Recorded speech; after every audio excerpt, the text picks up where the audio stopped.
তো বন্ধুরা, পরন্তু বিকেলবেলা হেঁটে চলেছি আমি মৌসুমী দ্বীপের একদম উপকূল বরাবর। এদিকে অনেকটা ভাঙন হয়েছে, কারণ সমুদ্রের তাণ্ডব ক্রমাগত বেড়ে চলেছে। আর বালি এখানে নেই বললেই চলে। দূরে একের পর এক ক্যাম্প, মৌসুমী ট্যুরিজমের অন্তর্ভুক্ত ভিন্ন ক্যাম্প একের পর এক সাজানো এই সমুদ্র উপকূল গঙ্গা নদীর মোহনায়। এখানে আমি আছি বর্তমানে, আর আপনাদেরকে দেখাবার চেষ্টা করবো আজ একটা ভিন্ন জাতীয় ফিশিং। সেটা হচ্ছে এই যে যারা ফিরছে দেখুন, আর এই যে দাদা রেডি হচ্ছে। তো বেউতি জাল দেওয়া হয়েছিল, সেই বেউতি জাল দেখে ফিরছে দাদারা মাছ নিয়ে। দেখবো যে কত মাছ নিয়ে এনারা ফিরছেন। সঙ্গে থাকুন বন্ধুরা।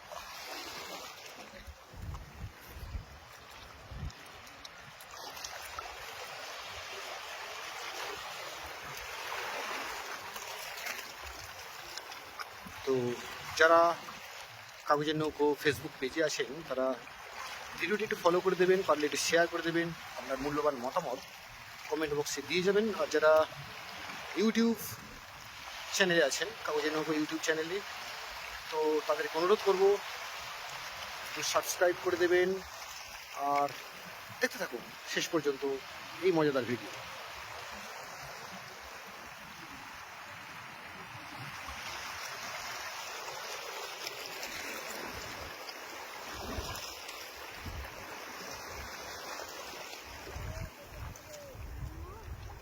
তো এই চারজনের টিম খুব অল্প বয়সী ছেলে দেখতে পাচ্ছি।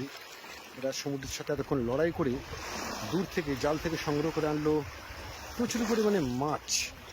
আর দেখতে পাচ্ছি সোলার যে থার্মোকলের একটা ভাসমান একটা নৌকা বলবো, ছোট্ট মতো বোট, তার উপরে করে গিয়েছিল। কিন্তু দেখবো কি কি মাছ নিয়ে ফিরেছে। সঙ্গে থাকুন।